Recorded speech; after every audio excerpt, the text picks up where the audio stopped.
Welcome to LaQuita's Toolbox, where we deliver relevant content in the form of tools that empower entrepreneurs to elevate personally and professionally. Good is only good until greater is envisioned. You know there's another level in you. Here we discuss the tools to get you there. Lean in as LaQuita and her guests present you with strategies and insight for unlocking your full potential to realize your boldest dream.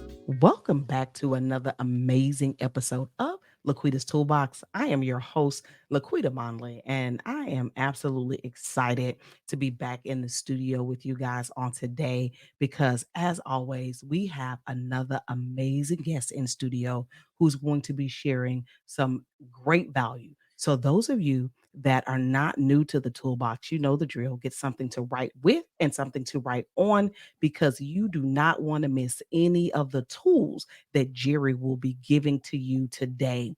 But before we get started with the conversation, let me take a moment to thank our sponsors at Covenant Press. Covenant Press is a faith based Christian apparel and accessory shop where we as believers are able to shop online for clothing and accessories that allow us to wear the message of the love of Jesus Christ. Go out to www.covenant-press.com. Again, that's www.covenant-press.com. Shop until you drop, but don't click off of those pop-ups too quickly because they contain discount codes that when placed at checkout, you will receive some amazing savings on your purchases through Covenant Press. Again, go out to www.covenant-press.com. Listen, Toolbox audience, you guys know the deal. Get something to write with, something to write on. Take a moment to hit those like, share, and subscribe buttons because you do not want to miss notifications of when new episodes are releasing every Tuesday morning right here on your favorite podcast listening platform. And we go live every Thursday evening at 7:30 p.m. Central Standard Time right on LinkedIn, YouTube, Facebook, Twitter, Twitch, and now Instagram. You don't want to miss that. So set your notifications. If you're new to the toolbox, welcome, welcome, welcome. We appreciate you. And by the end of the conversation, we hope that you become another valued listener here at LaQuita's Toolbox. But without any further ado, Jerry, how are you this morning, sir? How are you? I'm very well. I'm listening to your introduction and I'm going, man, that girl has knocked that thing out of the park. It's Oh, it's clear that you've done this more than a handful of times. Either that or you have practiced all night for this one time. No, I'm just kidding. It's clear you've done this for a long time. So well just done on that. thank you so much. Thank you so much. Just a little bit. I mean, we definitely appreciate our sponsors because Mhm, the toolbox wouldn't be where we are without our sponsors, but more mhm. importantly, without our listeners, our repeat listeners, those that have been faithful to the toolbox, as well as new listeners that are coming in. We're all about adding value to those that partner with us in the Liquida's Toolbox community. And that is the reason that I was so excited to get your match on Pod Match because our audience is predominantly entrepreneurs. Mhm. And when we do have some sweet C-suite execs, if I can get my words together today, we do have some C-suite execs that are faithful listeners to the podcast as well. And I know that what you offer in your business and your coaching program with your background, it's some very, very valuable information that we definitely need to add to the toolbox because it does us no good to have tools if one, we don't know how to use them. It does us no good to have a toolbox if we don't know what tools to put in it.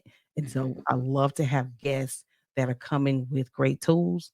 And not only that, can teach us how to use them and implement them easily in our life. So I know what you do, but the audience is like, "Laquita, you doing all this talking, but you haven't let the man introduce himself." So this is what I'm gonna do, Jerry. I'm gonna be quiet. Matter of fact, I'm gonna mute myself, and I'm going to please share with us who you are and a bit of your background and what you do. Currently, I am in the process of redoing my life, if you will. So for the last 10 years, I owned and operate a fitness studio. And last year, I closed it down. And at the same time, for those same 10 years, I was married and last year got divorced. So both in my personal and professional life, I am essentially starting over.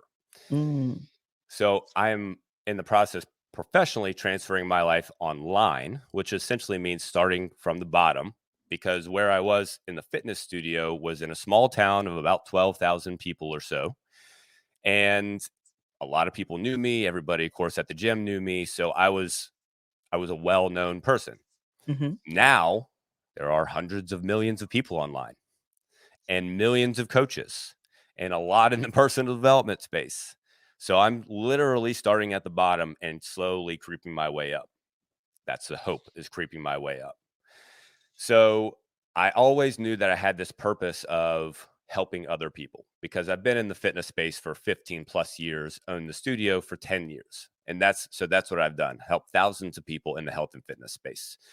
So I'm essentially taking that and expanding the reach, if you will, to a more personal overall development, a more holistic approach to the person instead of just a myopic approach to health and fitness, which Mm, of course is personal development. Don't get me wrong. And what I absolutely. do includes health and fitness, but it also includes the person as a whole. And more importantly, in my mind, it's this because, like you said about the tools, you can have all the tools that you want. People can just throw tools at your face all day Mhm, long, but mhm. unless you know what to do with them, and then you have the capacity to maintain that doing for a long time, it's not going to be sustainable I because love we have the tools. I don't mhm, believe that it is a tool problem mhm. most of the time. Sometimes it is. Sometimes, especially when you're new at something, it's a tool problem. You got to get the tools. But for most people, it's here. It's what you got going on up here. You got to Absolutely. have a couple of tools up here to be able to keep you and maintain that sustainability over a longer period of time. I couldn't agree more. Our personal development is a direct connection Mm, to who we are and who the world perceives us to be. When we have, I don't even want to say mastered, but when we've one accepted that personal development is necessary, and two, been courageous enough to make this, to take the steps to map out a personal development plan or connect with someone who can help us map out a personal development plan. Whatever we have defined success to be in our life at that moment, not only will we achieve it, but we'll exceed it. And and I believe that um 100, like 1,000%, because it doesn't matter how many frameworks we purchase, how many programs we get. Even for us, like yesterday, we were supposed to have this conversation on yesterday. And I went out, over the last couple of weeks, and I've been getting all these fancy new tools that served me no purpose whatsoever. and they all fail. You go, They all oh, failed the one tool that I needed. miserably. Yeah. Yes, it failed. Yeah. But and it came back to really what you were saying, my mindset. I didn't think it all through. I didn't even know to think it all through. But most importantly, when it crashed and it wouldn't pop back up immediately, then I almost crashed. Like, what Mm. is happening? I have all of these people waiting for me. And, I've got clients and and then my husband was like, breathe. Mm. It's gonna be Yeah. okay. We Mhm. will figure this out and get it done. And so that's what personal development does. It lets us, um, it shows us where the holes are. It Mhm. helps us to take that breath. It helps us to reanalyze, refocus. But most importantly, personal development lets us know we can't do it by ourselves. Well, And yeah. so you said a couple of very important things right there. And I think the story is perfect. So you said the person that you are in this moment and that you're trying to become. So Mhm. you're trying to become a different person. Yes. The person that you are today can't do what you're trying to do tomorrow. So Mm-mm. in your instance, and buying all the new stuff, trying to upgrade your podcast, which is what you're trying to do, level up your life, level up your career. And so you're Right. trying to do all this stuff. And in that moment when everything crashed, you're like, oh my gosh, like that's new to you. Mm-hmm. The person you are in that moment doesn't know how to deal with that. Not that you're a bad person, not that anything like that, not even a little bit. One, you were missing a tool, right? Yeah. You're missing the computer to just put it all together. That's one. So you're Right. missing a tool in the toolbox. But the Yeah. other thing is you had to become a new person in order to figure that out. Yes. Like, it Absolutely. seems so simple. Well, it's just technology, just figure it out. Well, no, it was all new to you. You had all this new stuff. You were putting it all together. And before it was kind of simple, like just plug a mic in and plug the camera in and everything's good to go. But then when you add a couple of layers of complexity, you don't know what you don't know. So it's like Right. that's that personal development right there, like in Mhm. perfect plain sight. Mhm. You had to Ab literally become a new person to figure Mhm. it out. To So figure applause to you for doing that, by the way. like, I No, was so yeah, excited, like, yeah. another layer that we could look at it in that is and, I wrote a book last year called Redefining Success: 8 Tools That I Mm, Use to Develop a Growth Mindset, and in one of those chapters, I talk about being willing to unlearn things and to mhm, let go of things that no longer serve me. In this situation with all of my new toys to upgrade my podcast to level up, one of the pieces the significant issue people was I should have upgraded my computer too, but I did not because nothing was wrong with my computer. I didn't think that I needed to upgrade a computer. And though I love my Apple phone and my iPad, I had absolutely no desire to buy a MacBook. None. I did not wanna make No? that curve. No. Oh, I man. did not wanna make that curve, and I was You were a completely holdout. happy. Yes, completely happy with my Windows systems. I'm like, "Okay, I'll upgrade from a regular laptop, and I'll let y'all take me to a gaming laptop because streaming is what I do." Mhm, So I was happy with it. Didn't even consider that that piece needed to change, but when we're trying to become the person that we want to be, we have to be willing to let go of things that no longer serve us. Not that there's nothing wrong with the gaming laptop. Absolutely. But it has done its job and it can no longer serve me in where I'm going with the upgrade of my podcast. I mhm. had to be willing to let it go. And so the question here for the audience is what is going on in your life right now? What tool, what way of thinking, even what people no longer are serving you and cannot go where you're going.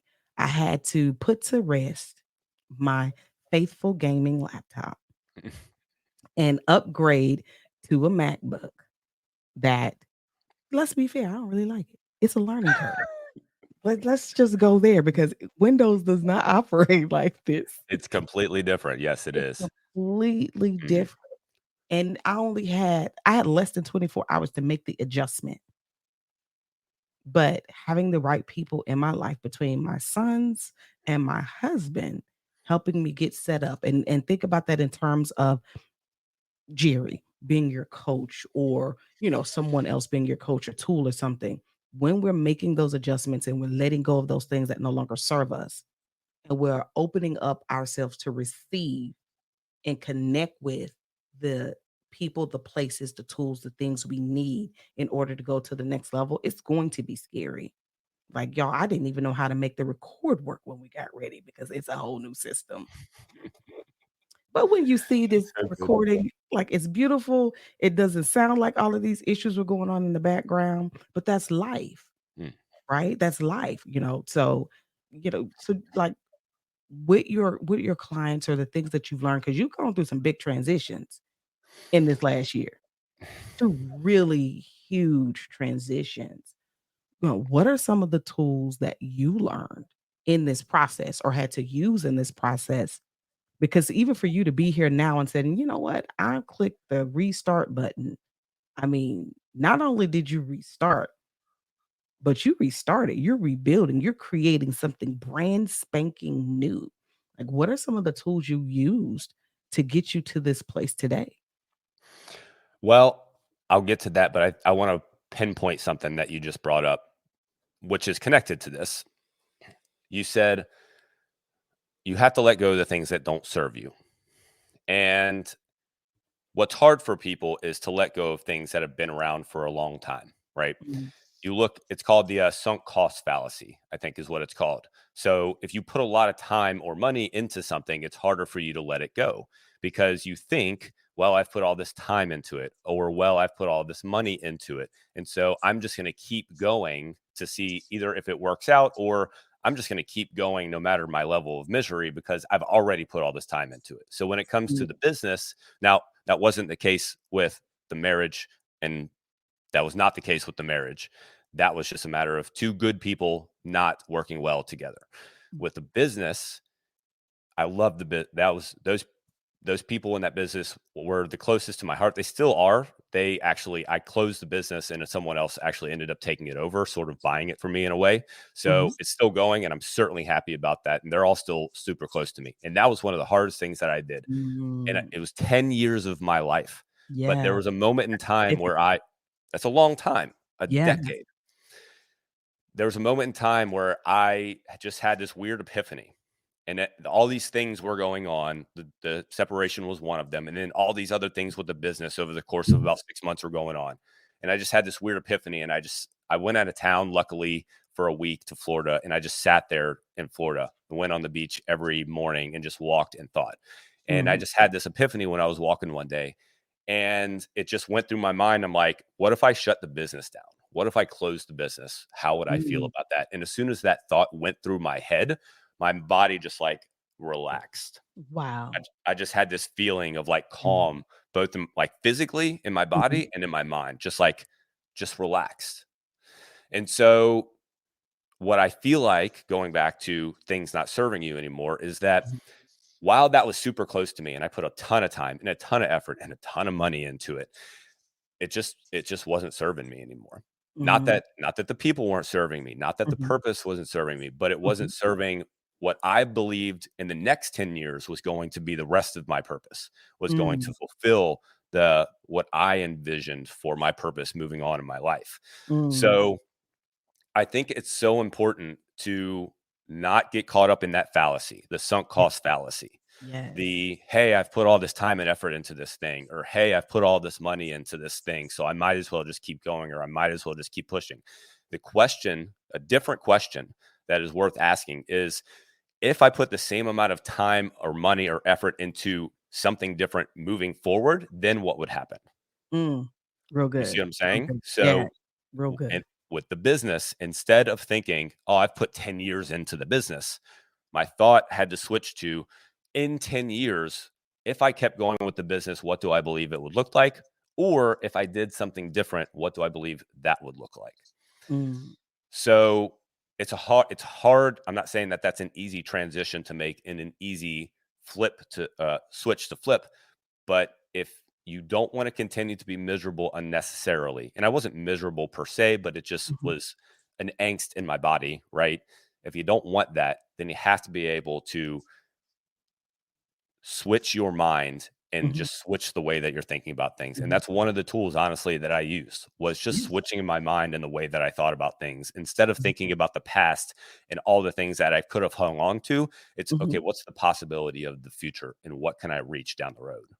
That's real good. I mean, what I what I hear you saying here is in those moments when you were on the beach and, you know, I love going to the beach. If I truly believe that when we get into spaces where we're exposed to nature the way God created it, whether it's on a beach and the amazing sea breeze or on a mountain and the amazing fresh air there, or just wherever you find yourself, and you get some we get some amazing, I like to call them downloads. Like Mhm. that's the body reset, that's the mental reset, that's the physical reset, and it's so much clarity. And in those moments of clarity, when I heard you saying that, what I perceived was in those moments you decided to no longer let outside things and stuff define what success meant for you. Mm. And because I'm sure your clientele And friends and family were like, there's nothing wrong with the business. It was Mm. successful. Everybody's happy. You're making money. Da da da da da. But that wasn't what resonated with you. Like your decision had nothing to do with finance, but it had everything to do with where you saw success and purpose for yourself in the future. And that just simply wasn't a part of it. Nothing wrong with it, but it was simply the business was not a part of it.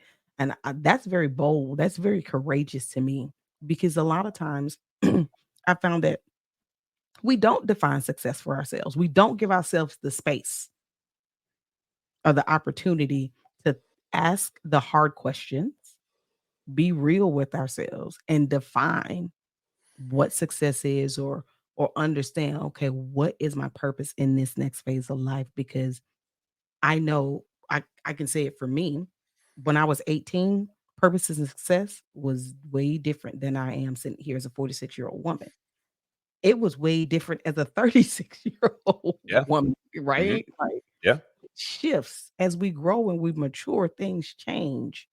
Um, and we can't fight the change. And that, like, at least that's what I received from what you just said. Like, you didn't fight the change. You went looking in anticipation of, okay, I need to know more. So I'm going to go sit with myself.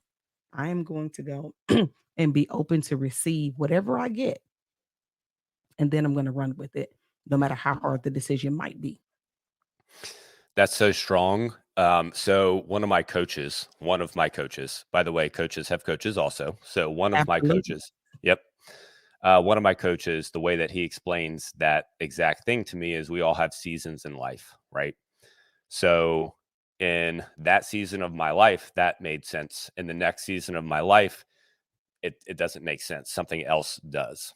So unless you start to parse those things apart and don't attach yourself, I think attachment is one of the most deteriorating things that somebody can have in their life, because when you attach to any number of things, from the things that you have in your life, your cars, your houses, and things like that, to your job, to emotions, to feelings, when you attach to those things real strong, then you have a hard time letting them go. And when you have a hard time letting things go, when it goes away, not if, but when it goes away, you you will fall apart.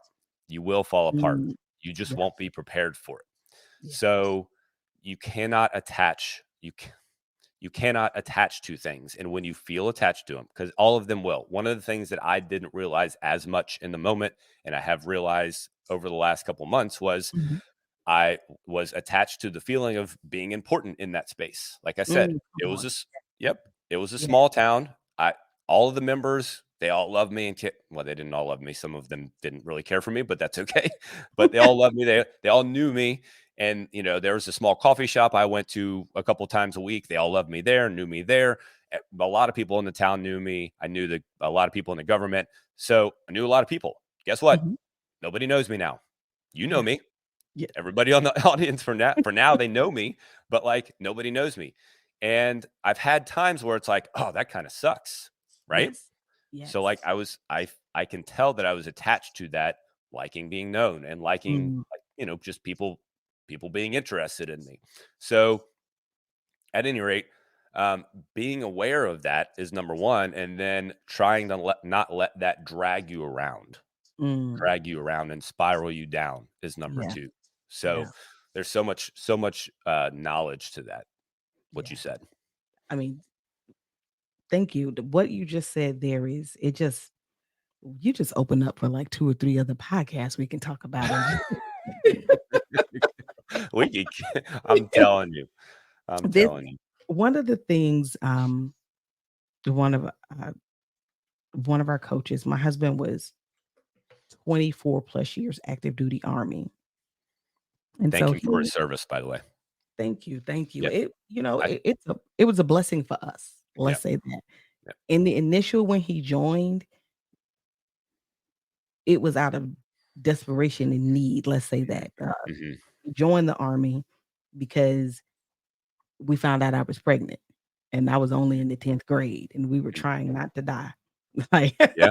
like Yeah. from either one of our parents. So Right. what are we gonna do? It's No uh, doubt. my boyfriend then, husband now, thank the Lord for We just celebrated 27 years of marriage. Wow. Congratulations. Thank you. Thank you. Congratulations. But That's great. my in-laws were not having it, and he joined the army because now college wasn't going to pay those bills. So what's going to pay those bills? Mhm. But eventually, through service, it became a lifestyle that we absolutely adored.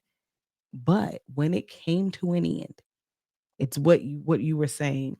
As he got more rank and more prestigious positions and more responsibility, and I didn't join the army, but different jobs that I had, and because of different prestigious positions that he had, you get to sit at certain tables and have Mhm. certain conversations that everybody else doesn't have. And then when you're doing it, you don't really realize in that moment. Nobody taught us that you become attached to that feeling of importance, that feeling of notoriety, that feeling when I walk in the place, like cheers, everybody knows your name. Like, Yeah. you know, Yeah. you get you 100%. get 100%, you get attached to that. And then when it's no longer available, the crash that we experience, he experienced it, I experienced it, even our children experienced it Wow. because they had never known anything outside of being an army brat.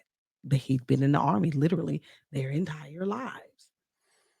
So, um, uh, having to get coached through that when his career came to an end, when he said, "Okay, I'm gonna retire." Yes, we transitioned into totally new things, but that loss and that grief that we felt because of that attachment, it still resonated and carried over for quite a few years.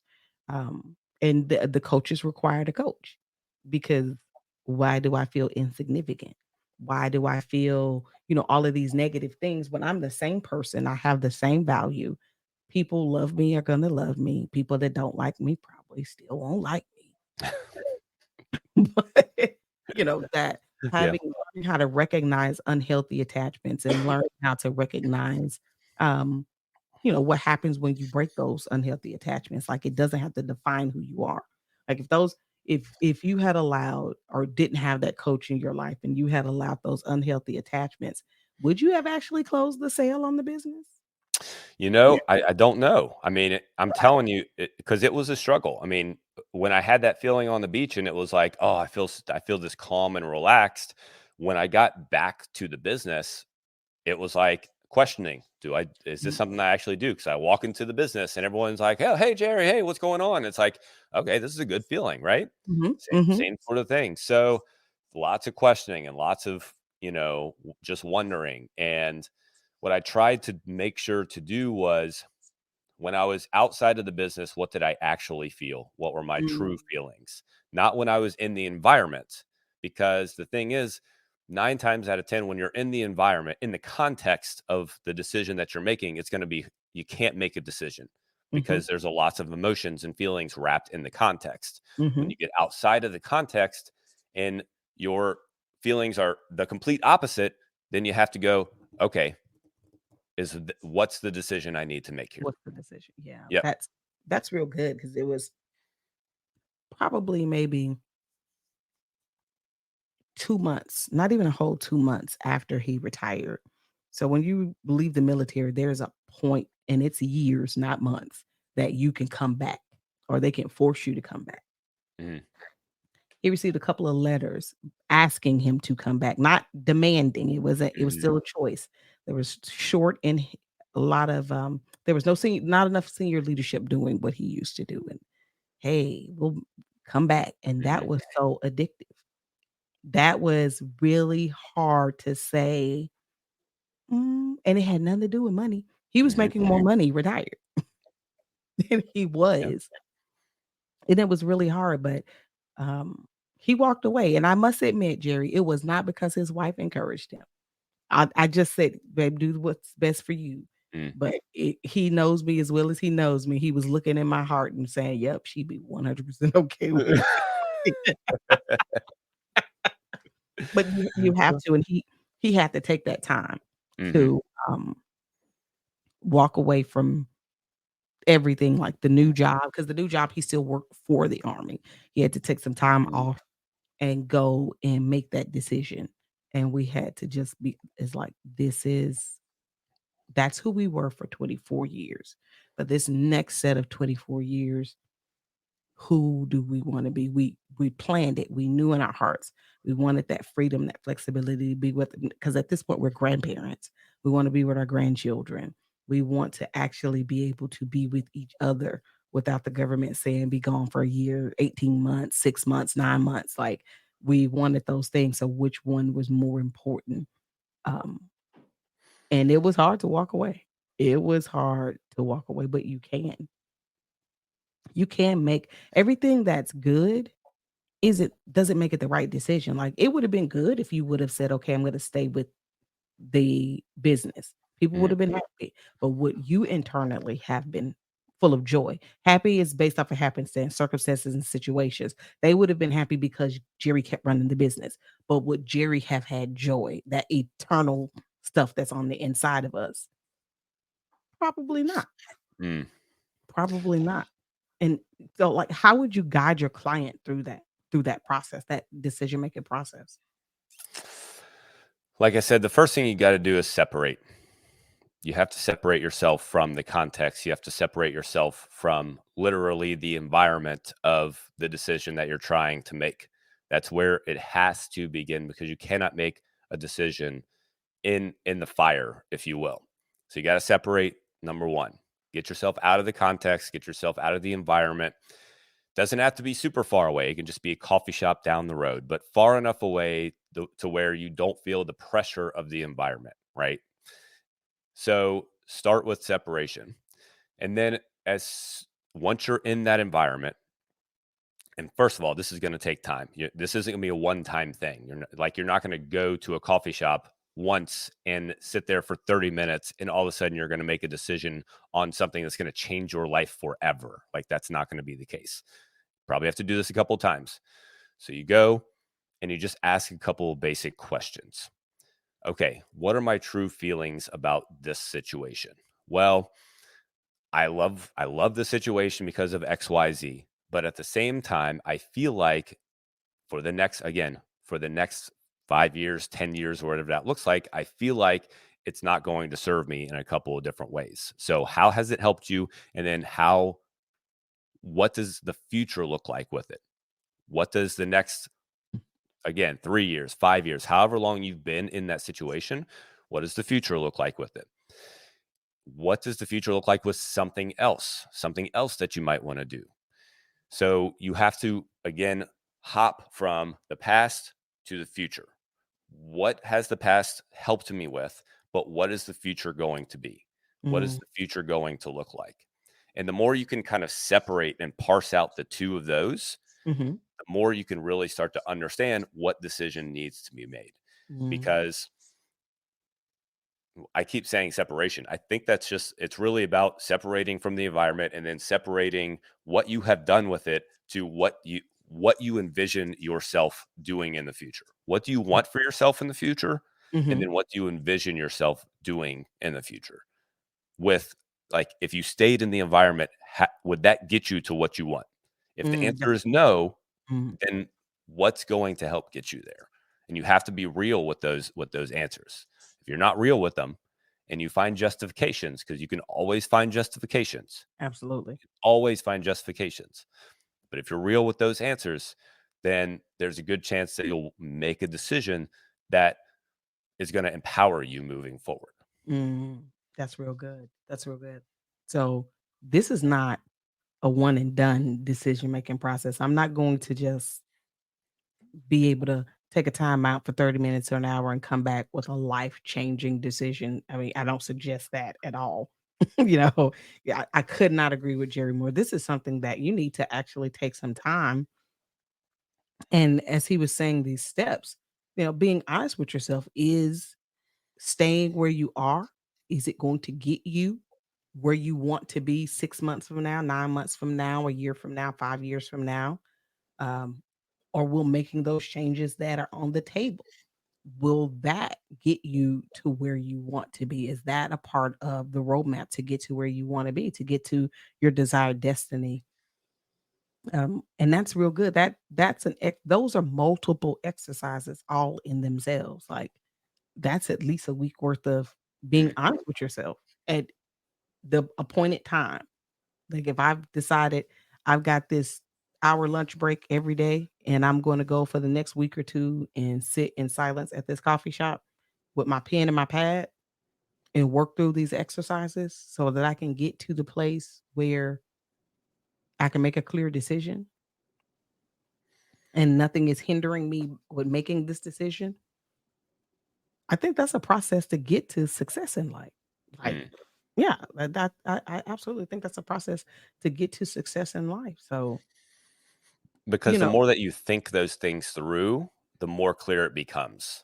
The mm, more the more that you think them through, the more that you think them out, especially if you write it down or you have somebody to talk to. Because a lot of times when we're just in our own head, we're unable to actually like process through things because what we end up doing is spiraling back to an old thought or spiraling mm, back to an old way, an old emotion or feeling. mhm, Whereas if we write it down or we actually talk it out with mhm, somebody on the mhm, other side of you can give you some feedback. Well, no, that doesn't make any sense. Well, yeah, that makes some sense. Well, what do you think about this instead? Or mhm, if you're writing it down, you can write it down and you can look at it and you can go, oh, well, that doesn't make any sense. Well, this makes some sense. And you can actually make more of it. But the more often you do that, the more clarification that you get. And that's why it's not a one-time thing, because you do it mm, once and you put all this stuff down and all it is just a jumbled mess. Like it's mm, just like, I don't really know. Uh, I still don't know what to do. But then you go the second time and you take that jumbled mess and you parse through it a little more. And then the third time you parse through it a little more. And then eventually you have some clarification. And that's why it's not just a one-time thing. But people look at these kinds of things as a waste of time for some reason because they think mm, it's not work, right? Well, it's not important work. It's not me taking the kids to the soccer game, or it's mhm. not me doing whatever task I need to do at work. But if you just keep doing stuff for the sake of doing stuff, how are you living a life? Do you want to Come on. live a life, or do you Yeah, want life to just keep slapping you in the face? Like it's your choice. it's your And this choice. is what it takes to live a life. Like sometimes you just sit down, you got to think things through. You got to parse through things and figure things out. I love that. And you're right. People, we in our let me say this in our American culture because I've been blessed to be able to actually live in different cultures. Mm, We don't put enough priority on our um how do I want to say it? We don't put enough priority on us individually. And when I say that, I mean in a place of peace, in a place of self reflection. We don't mm, put enough emphasis in our day to day life on quality of life, mm, quality of life. And working through these exercises, that quality of life and your core values, those are the tools, those are the key to make the exercise successful. But because we're such a go, go, go, go, do society, we place more value on what we can do with our hands. Like nothing wrong with that. Let me be sure. I am 100% American, but there are some flaws in the mhm, way that our culture as Americans work and why we experience a lot of things at a higher rate than other cultures. And sitting down with yourself and having that conversation and people not understanding the value of it, that's a result to me, my own personal opinion, that's a result of living in a culture that defines success, joy, peace, happiness, all of those things, the American dream as the 65-hour work week. And notice I didn't say 40. mhm, That mhm, 65, yeah, 65-hour mhm, work week grinding, or as they say now, chasing the bag. You're doing all that you can do. Put all your work in now and do all of this. And mm, by the time you can retire at 45, but my body broke. I mm, can retire at 23, but I don't even know who I am. I know how to make money mm, and I define my happiness by making money. And now I'm sitting with this coach, and this coach is telling me to just be still. And I don't know how to be still because I've been living like the Energizer Bunny for the past 15, 20 years. So if I'm being still and with my own thoughts, it scares me. I have to go turn on 50 things in my house just to feel like I'm at a place of peace. But now I'm over here and Jerry's my coach and Jerry's telling me to go sit on the beach. That's a waste of time. No, it's No, not even a little bit. not even a little bit. Not even a little bit. So you said a word, you said something very profound there about values, core values. I don't believe that most people have purposeful core values, but we all have core values, whether we're aware of them or not. Most of us let society tell us our values. So a perfect example of this is comfort. Most people value comfort. They value comfort physically and they value comfort mentally. And you can see that by the phone. So instead of sitting and thinking things through and actually going through the process of sitting with yourself and sitting in solitude and having to be with your own mind, most people will pick up a phone if they have 2 minutes to spare. An interesting thing is to just walk down like a mall or walk down a sidewalk where there's a bunch of stores. And if someone's waiting outside for somebody or something like that, or they're sitting on a park bench, what are they doing? 9.9 times out of 10, they're staring at their phone. Is what they're doing. So instead of just being there with themselves, just being with themselves, which for many people right now is uncomfortable. They pick up their phone and they find mental comfort in their phone. They find mental comfort in their phone. On the physical aspect of that, it's uncomfortable to go exercise. It's uncomfortable to go outside when it's cold or go outside when it's too hot. Those things are uncomfortable for people. So we find physical comfort by having our house and our car and our workplace at 72 degrees and not exercising regularly. And everything is Bluetooth. So we literally can sit on our couch and not have to get up to order anything, to have anything brought to us. We can literally, I almost knocked his face over. We can literally have food brought to our front door. I don't know if they'll actually bring it in the door and onto your couch for you, but they'll bring it to your front door. And so you have to realize your value in comfort. And if you're wondering why you're having a hard time getting out of that, it's because that's what you value right now. So you have to decide to make a different choice to value something different. And that requires taking time. I can't wait to our next conversation. I'm telling you. We got a lot of rabbit holes to go down. We do, because when you were saying that, one of the things that over the last several years, I will say at least over the last 3 years, that I have been very intentional about in my life. I grew up in the South, in the heart of Mississippi, rural Mississippi at that. So I grew up with it. But as we were saying, values change, we mature, our thought processes are different. My family was blessed to be able to live in Europe for 7.5 years. And that's another conversation for another day, because that just really changed our perspective on, I won't say everything, but a lot, I'm sure. Oh, absolutely. Because Europeans are in a hurry to do nothing that does not bring support and a better way of life, not in things and stuff, but for them mentally, physically, and their families. Their value, at least the ones that we were around. Let me say that, because to all Europeans, because I didn't meet everybody. But the people that we met and lived around and interacted with, as Americans, we go to work and we're excited about work because we're going to make these hours to go buy this new thing. They're excited to come to work and tell them when they're taking their next holiday. Oh, I'll be gone for a month. A month? You got that much time saved up? Oh, I'm going to Croatia for a month.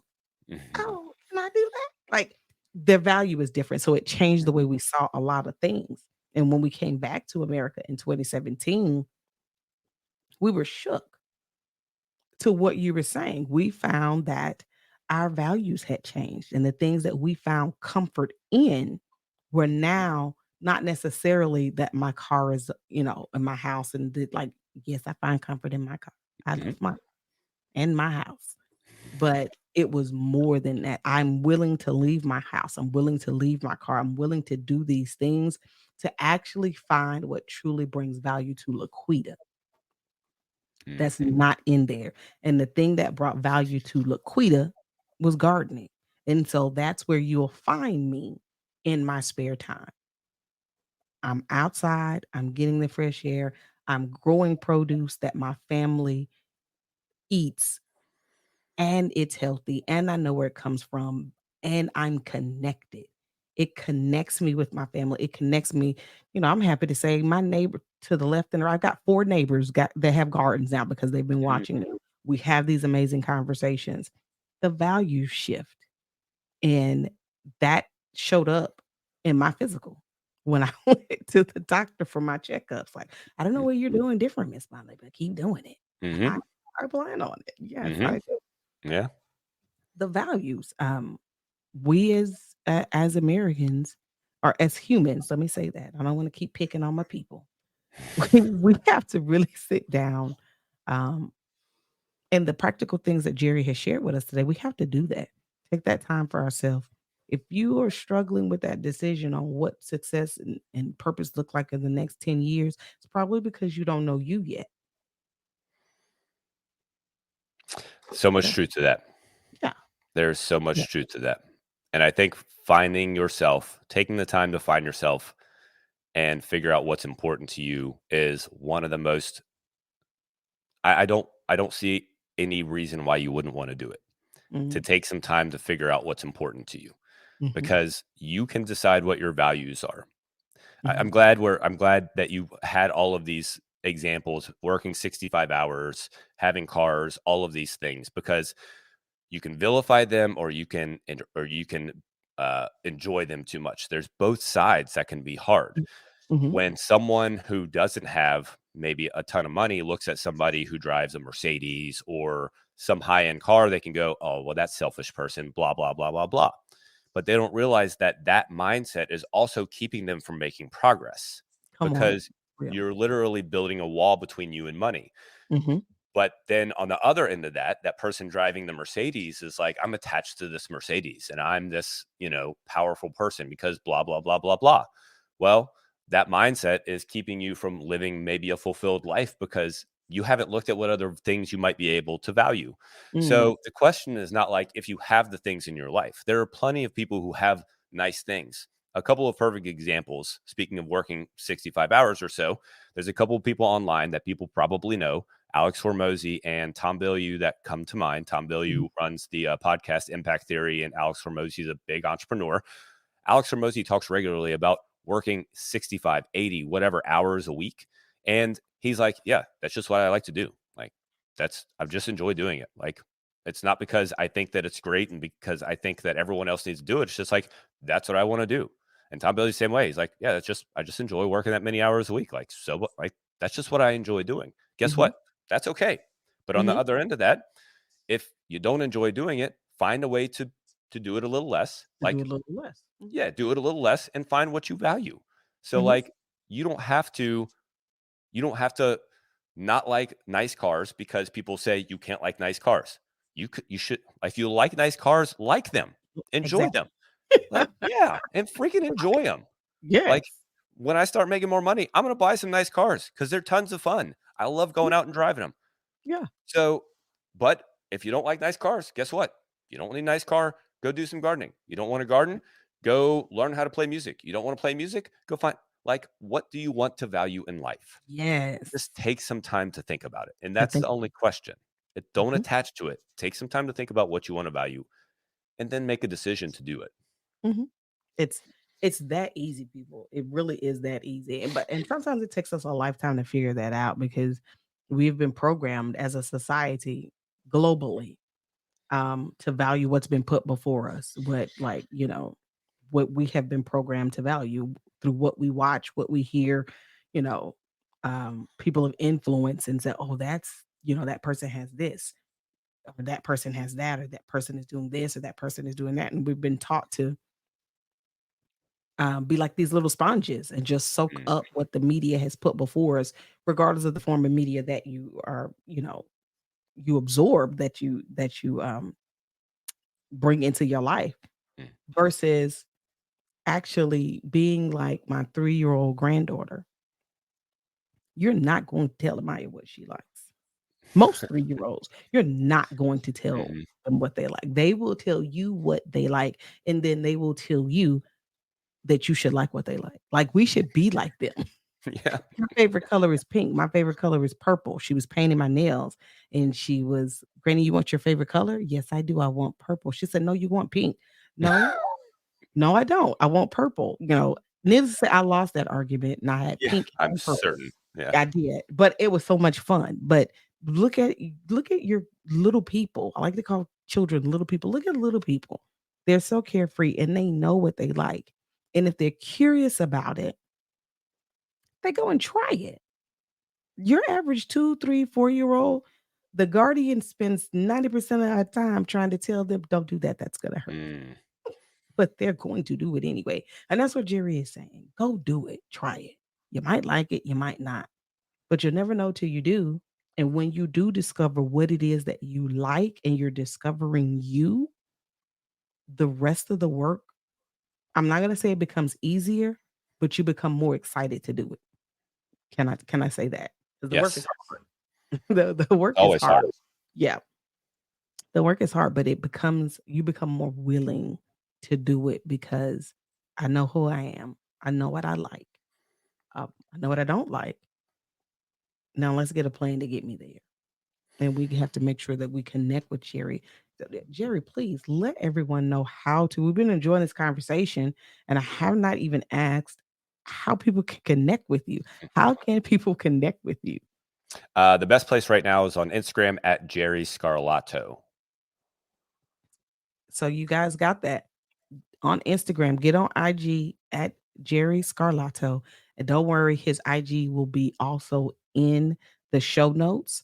Hit that rewind button, everybody. This is a conversation that you want to listen to multiple times because it has been jam packed with so many great, great, great nuggets for personal development and professional development.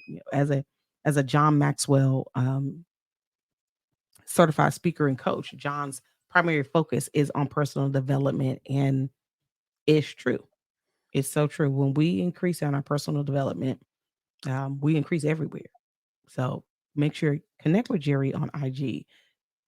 Get this podcast, listen to it multiple times, reach out to him, hit him up in his DMs, ask the questions, and do what you need to do in order to continue to grow in your personal development. But before we sign off, is there any last thing that you would like to leave with the Toolbox audience? I was asked a question on a podcast recently that if I had a superpower, what would it be? Mm. And I told him my 15-year-old self wants to say I want to be able to look through walls. But since I'm not 15 anymore and I'm in a different season in life, not a much different season, but slightly different season in life, um, it's that I would want people to have the power to believe that they're capable of more, because I believe so many people don't have the self-worth. They don't believe in themselves. They don't believe that they're capable of more, and they don't believe that they're worthy of more. So start to believe that you're worthy of more. Start to believe that you are capable of more. And it only starts as simple as taking one step today, and then tomorrow taking one step tomorrow, and then the next day taking one step again. So believe that you are capable of more, believe that you are worthy of more, and then take one step today to do it, and then do another step tomorrow, and then another step after that. That's awesome. Believe that you are capable of doing that thing that you desire to do. Hey, I love it.